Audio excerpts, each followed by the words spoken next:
In this video, we're going to cover the $1 billion liquidation, the reasons for it, and what my thoughts are on the future of the markets. So looking at CoinGlass, we can see right now we do have $406 million of liquidations in the past 24 hours. But if you're following me on Twitter, I actually posted whenever we had over 1 billion, and that was early this morning, which actually ended up being the bottom of Bitcoin, and we'll cover that in a minute on the charts. But I said there's over $1 billion in liquidations, haven't seen these numbers since the FTX collapse. I said this is definitely a mass capitulation black swan event. Do with that what you will. And this is something I always like to tell people is, guys, you have to look at the data. You can't just look at what's in front of you, okay? You got to look at what's happened in the past, because history often doesn't repeat, but it does often rhyme. And with the FTX collapse in 2022, that marked the bottom when we had near $1 billion liquidations. So this was just one of the pieces that I was talking about. I also posted a couple others, which I will cover, such as Bitcoin dominance and ETHBTC. But let's talk about the reasons why we had this huge liquidation event. So the main reason for this was due to the carry trade. Now, let me explain.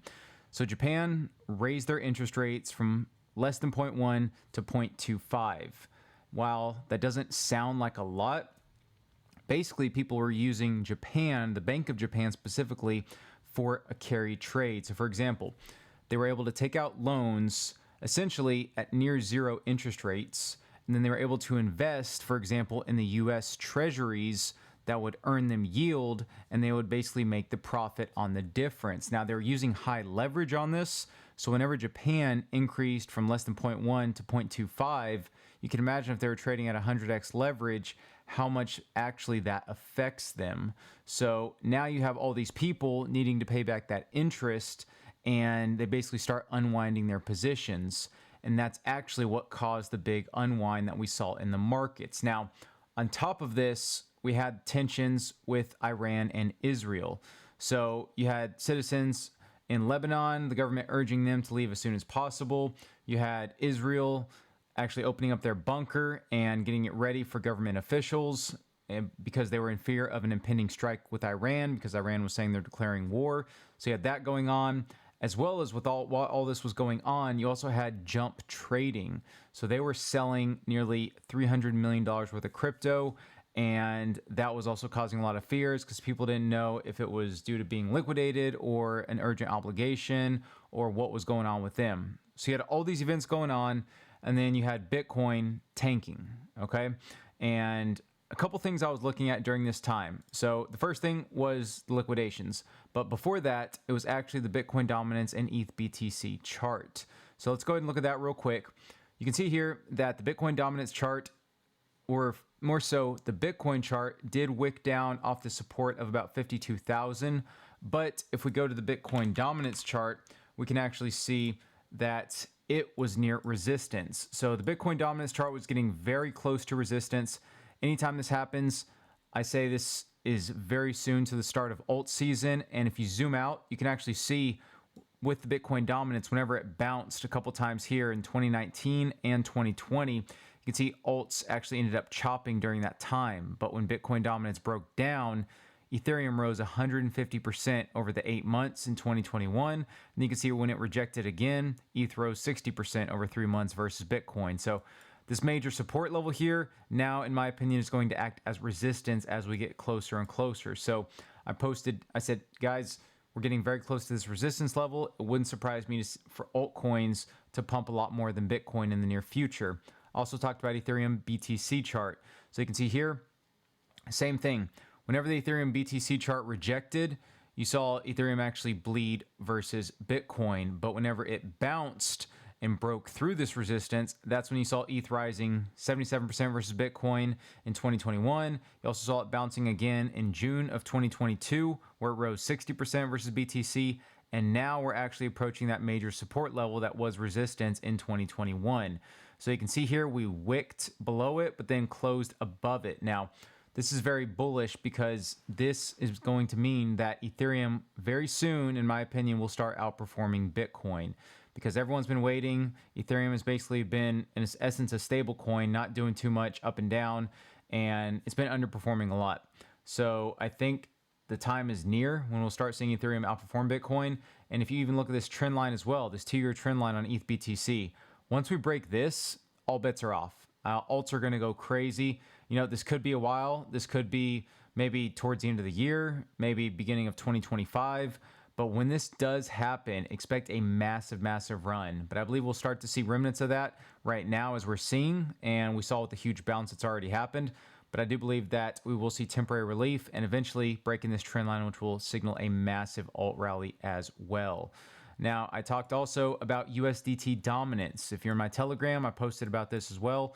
But here, we had USDT dominance at that weekly resistance, and it actually wicked above it, but then ended up coming back below it. And I was posting here, I said, guys, watch this, because USDT dominance measures when people are either investing in stables when it's rising or getting out of stables and investing into Bitcoin and altcoins. So I said we're at major resistance, which we did have this resistance in the beginning of 2024. And then we also had it towards the end of 2023. And we do know what happened both those times. We had a massive rally. So now we're approaching that resistance again.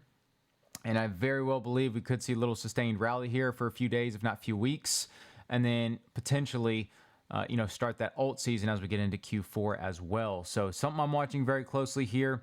Obviously, the weekly can close and we can still continue higher up to this resistance. But anytime we approach this, I'm always going more risk on and looking for those cheap assets. And that's exactly what happened. Now, let's real quick go over where I think Bitcoin and Ethereum are going from here. So looking at the Bitcoin chart here, you can see I was drawing this trend line. And I mentioned that, hey guys, we are bouncing off this trend line between 50 to 52K. A lot of people were scared during this time. I was actually a co-host for Mario Nawal's His Spaces. And I was saying, guys, I believe we're going to see some short-term relief here. And that's exactly what happened. And you can see here it also was horizontal support along with the 50 weekly EMA. So there's a lot of support lines here. And that's exactly what we did. We had that nice bounce.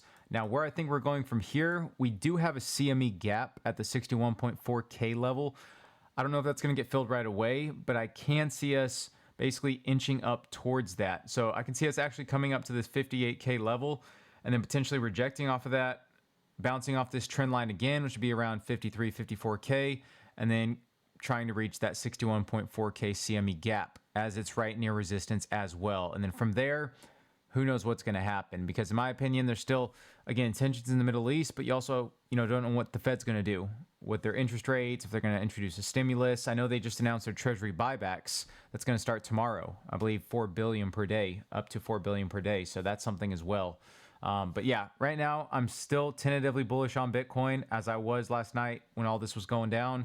And I do think we will see some temporary relief. Again, unless there's some black swan, World War III ends up breaking out or something catastrophe like that, then that's when we'll see, in my opinion, Bitcoin go down to this 44K level, which is coincident with the 100-week EMA, as well as where BlackRock bought most of their clients' Bitcoin, around this 42 to 44K level. So expect some big buy pressure here if we get down to these levels. But again, I am temporarily bullish, especially with the descending wedge on the RSI as well.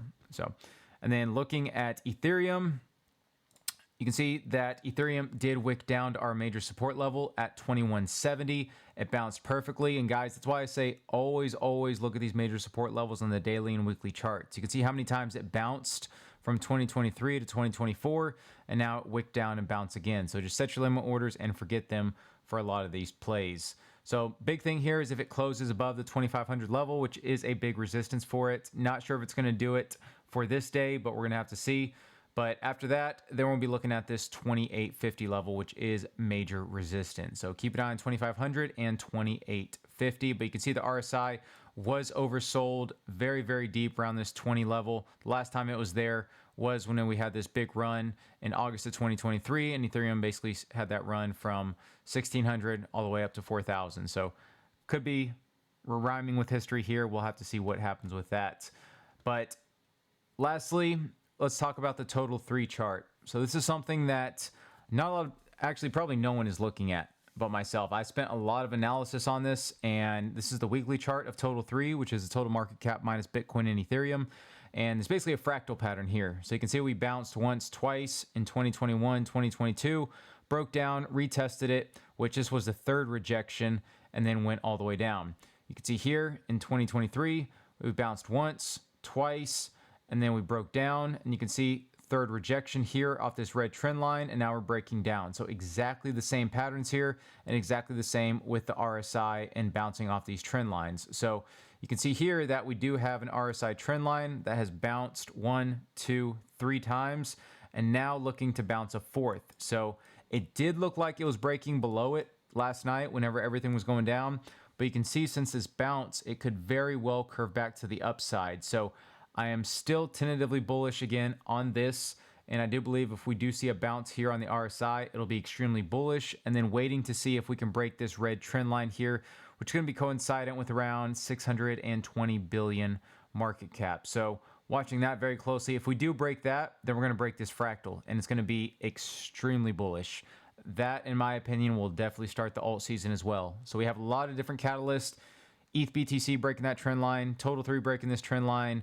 Again, a lot of different catalysts we can see to start alt season. But if we do end up breaking down on this RSI, then it's not going to look good at all. Then I'll start looking at potentially a longer term downtrend and then starting the bull in January of 2025, potentially.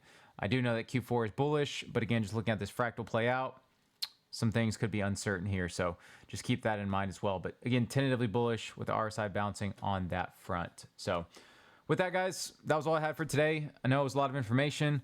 Hopefully you guys understood why everything was decreasing, why it was going down. We're still not 100% sure if the Japan carry trade is done. I'm assuming it is, since the Nikkei, the Japan stock market, basically rebounded 11% today. So we'll have to see what happens, but pretty sure that's at least done for the time being. But we'll see what happens over the next week. But always make sure you guys are staying safe. Stay away from leverage. Always trade responsibly. Never invest what you can afford to lose. And with that, guys, until next time, thanks for watching.